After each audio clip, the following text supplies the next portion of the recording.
Hello and welcome to ASMR Ghost Stories. We're going to go ahead and jump right into our story today that's soft-spoken. And my voice is starting to come back, so just note that I have been sick and now I'm somewhat on the mend. So let's go ahead and get into it. A justice of the peace brought a haunting on his family. The classic case of the tremor of Tedworth. In March of 1661, John Mompesson, a justice of the peace of Tedworth, England, had an ex-drummer in Oliver Cromwell's army brought before him. The former soldier, whose name was Drury, had been demanding money of the bailiff by virtue of a suspicious pass. The bailiff had believed the pass to be counterfeit, and Mompesson, who was well acquainted with the handwriting of the official who had allegedly signed the note, judged the paper to be a forgery. Drury beseeched Mompesson to verify his story with Colonel Aleph of Grettingham, who the drummer insisted would vouch for his integrity. Mompesson responded to the drummer's pleas that he not be put into jail, but he told Drury that he would confiscate his drum until he had checked out his story. Drury begged that he be allowed to take his drum with him, but Mompesson told the man to be on his way and to be thankful that he did not sentence him to wait the time out until Colonel Aleph could be contacted, residing in a cell in Tedworth Gaol. Mompesson had the drum sent to his house for safekeeping, then left on a business trip to London. When he returned, his wife informed him that the household had been frightened by noises in the night that she attributed to burglars trying to break into the house. On the third night of his return, Mompesson was awakened by a loud knocking that seemed to be coming from a side door. With one pistol cocked and ready and another tucked in his belt, he opened the door. There was no one there, but knocking sounded at another door. When he opened that door and found no one there, he walked around the outside of the house in search of the prankster.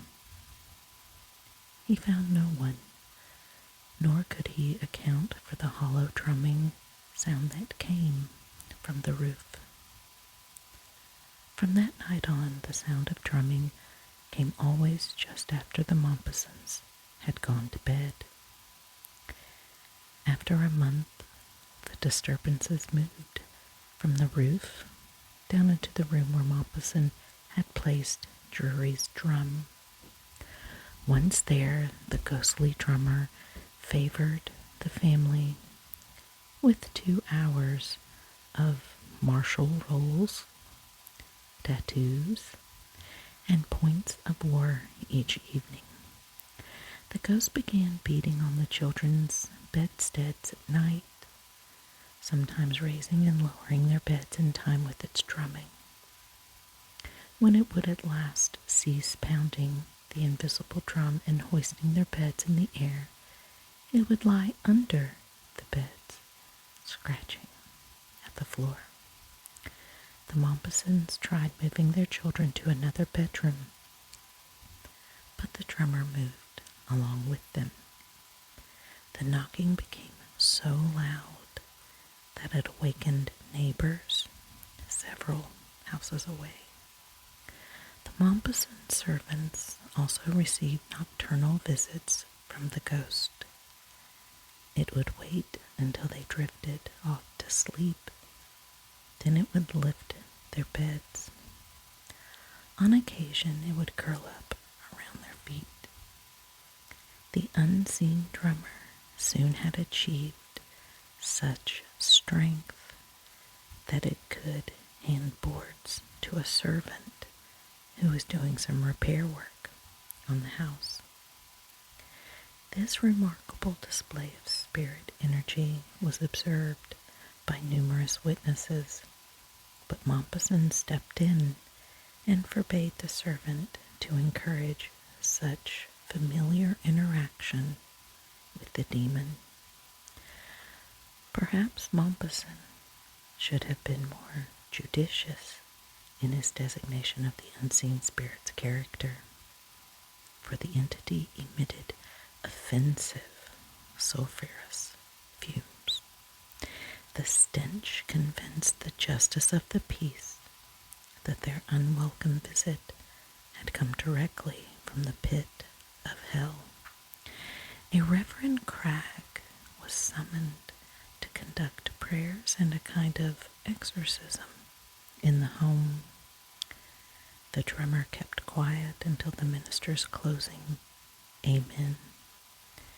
Then it began to move chairs around the room, throw the children's shoes into the air, and toss objects about the room. The drummer particularly enjoyed wrestling with a muscular servant named John. It delighted in wrapping itself around the big man and holding him fast, as if he were bound hand and foot. Only by exerting the full extent of his brute strength could John free himself from the hold of his invisible opponent. On the night in which Mrs. Maupassant gave birth to another child, the drummer kept respectfully silent. For 3 weeks, there were no sounds of drumming in the Maupassant home. The family had begun to think that the mysterious and annoying sounds had ended. But then one night, the drummer began the rolls again. It was as if it had maintained a period of quiet to allow the mother to recover some strength before it began its mischief in earnest. By January the 10th, 1662, nearly a year after the disturbances began, the ghost had acquired a voice and the ability to simulate the sound of rustling silk and the panting of animals. It had begun by singing in the chimney, then moved into the children's bedroom, where it frightened them with its chanting that it was a nasty witch. On a particularly cold and bitter winter's night, the ghost came to Maupassant's bedside panting like a large dog. Even though the bedroom did not have a fireplace, it soon became very hot and filled with a stifling, disagreeable odor. The next morning, Maupassant scattered fine ashes over the bedroom floor to see what sort of footprints might be made by the obnoxious entity.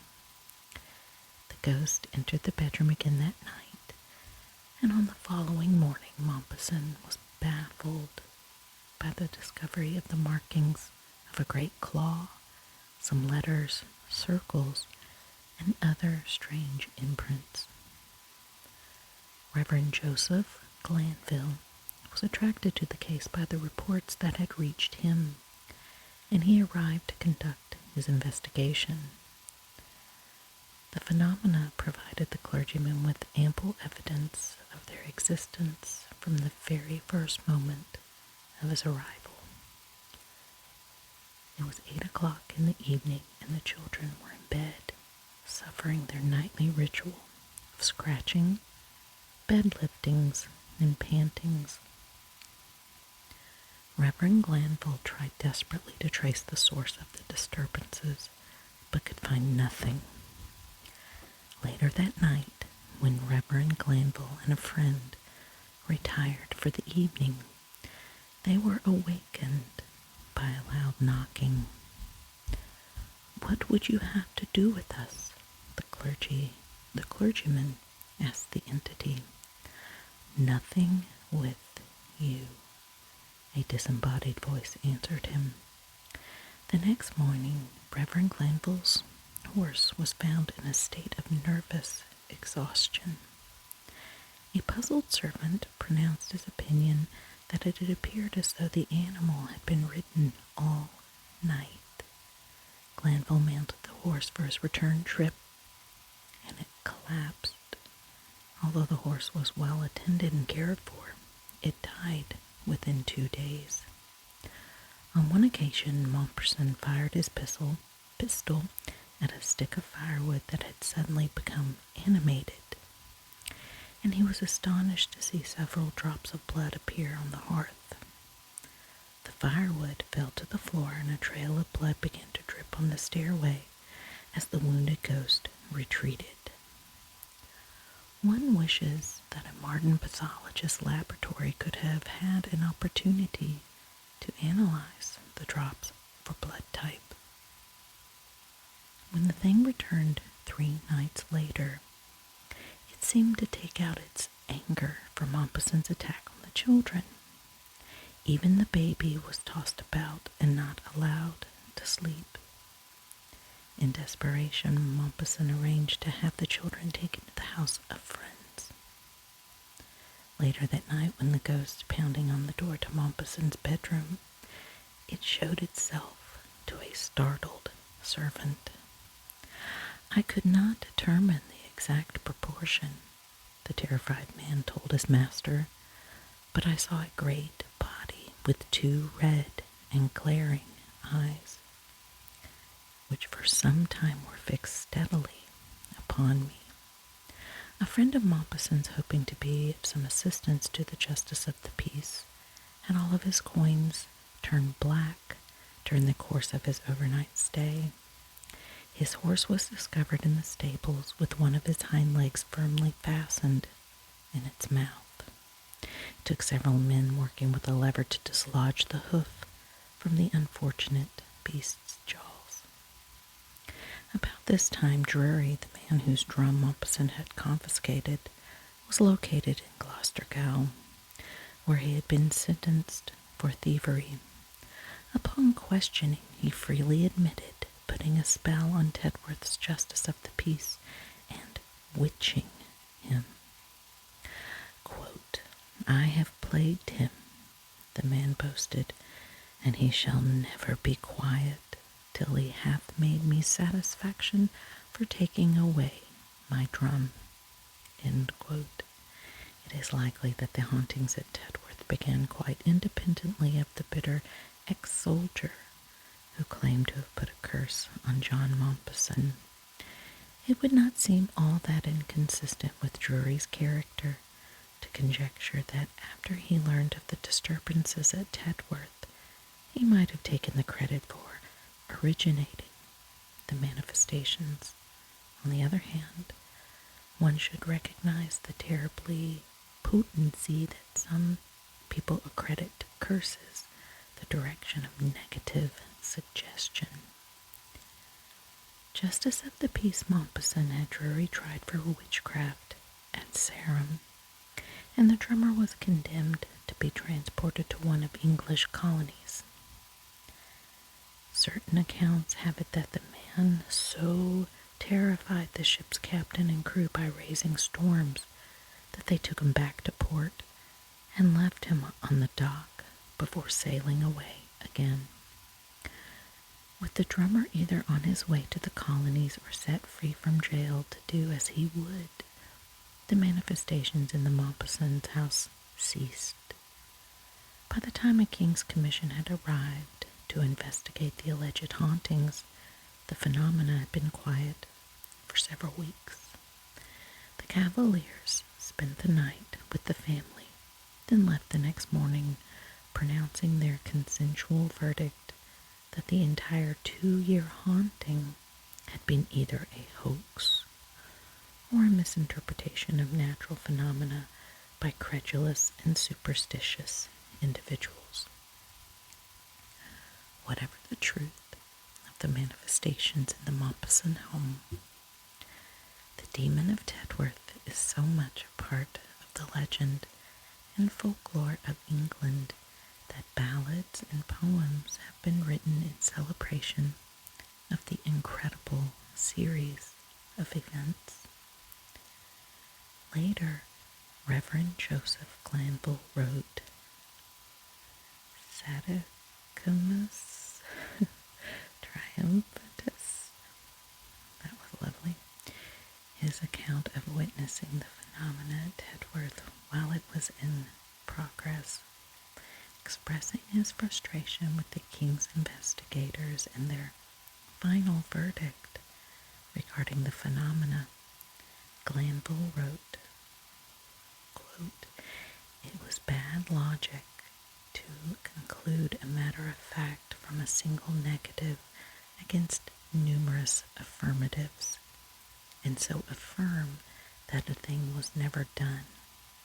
By the same way of reasoning, the Spaniard inferred, well, that said, quote, 'There is no sun in England because I was there for 6 weeks and never saw it,' end quote, in that.